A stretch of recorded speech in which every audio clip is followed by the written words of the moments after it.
Donc là, c'est un petit passage technique. Hein. On n'a pas le droit à tomber. Le GR20 se résume ainsi. Bien regarder où mettre les pieds avant de savourer le spectacle autour de vous, comme ici au cœur des plus hauts sommets de Corse. C'est l'un des plus difficiles chemins de randonnée en Europe, l'un des plus beaux aussi. Plus de 18 000 marcheurs ont dormi dans le parc naturel régional cet été, un record.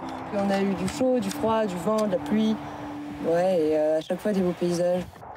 Cette année, le sentier fête ses 50 ans. Et il nous offre ce cadeau.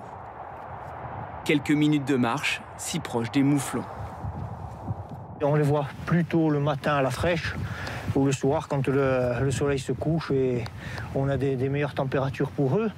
Ça arrive qu'ils descendent très très près et où on peut, sans faire de bruit, les voir. Donc ça, c'est la cerise sur le gâteau. Hein. Avouons-le, nous sommes un peu moins agiles. Mais bien guidés par Doumé, nous atteignons l'un des plus grands refuges de Corse. Refuge de Sidiette, donc. On est pratiquement à 1700 mètres d'altitude. Et là, allô. Ça va? Accueillis par le gardien, Charlie. Informe. Jusqu'à 70 personnes par nuit ont dormi ici cet été. Et la plupart ont savouré cette pause fraîcheur. Oui, en Corse aussi, l'eau peut être à 12 degrés. Mais pas le temps de traîner. On doit laver nos affaires, on doit manger, on doit préparer l'étape suivante. Et on retrouve d'autres personnes qu'on a croisées sur la route. Donc non, c'est vraiment sympa. Ah ben, on va sonner la cloche. Dans un refuge, on mange tôt. Allez, on y va. On vous a promis les meilleurs spaghettis du monde. Ils sont là. Il s'agit des meilleurs spaghettis que j'ai jamais mangés au dehors de l'Italie. La plupart des refuges ont refusé les réservations de dernière minute cette année pour limiter le nombre de randonneurs. Les tentes, c'est les tentes quechua que vous avez là. Donc là, le GR20, victime aussi de son succès. Les gestionnaires envisagent d'établir des quotas prochainement pour préserver ce sentier de 180 km de long. Peu de marcheurs empruntent la totalité du parcours. Ils sont nombreux à terminer ou à commencer dans cette gare en plein centre de la Corse.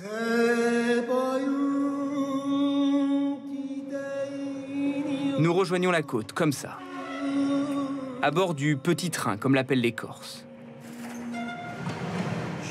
Une cinquantaine de viaducs, presque autant de tunnels, entre gorges étroites, au-dessus des falaises. La ligne Bastia-Ajaccio date de 1888. Plus d'1 million de voyageurs par an. Certains ne peuvent pas faire autrement. Ce serait difficile. Il faudrait être tributaire des amis pour aller en ville quelquefois. Bien sûr, c'est très important.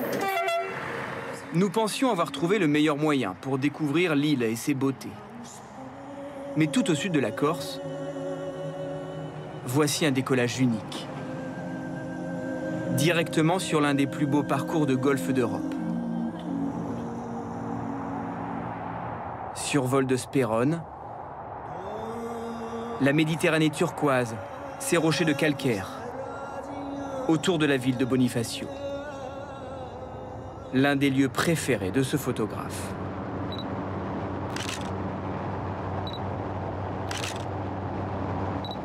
J'ai beaucoup volé, j'ai fait des dizaines d'heures de vol au-dessus de Bonifacio. C'est la première fois que Bonifacio m'éclate comme ça dans le visage. C'était vraiment féerique, magnifique. Michel Lucioni a réalisé 7 livres sur la Corse vue du ciel. Ce jour-là, il a capté des lumières qu'il n'avait jamais vues. C'est toute la richesse de cette île. Même ceux qui la connaissent par cœur ne sont pas à l'abri de très belles surprises.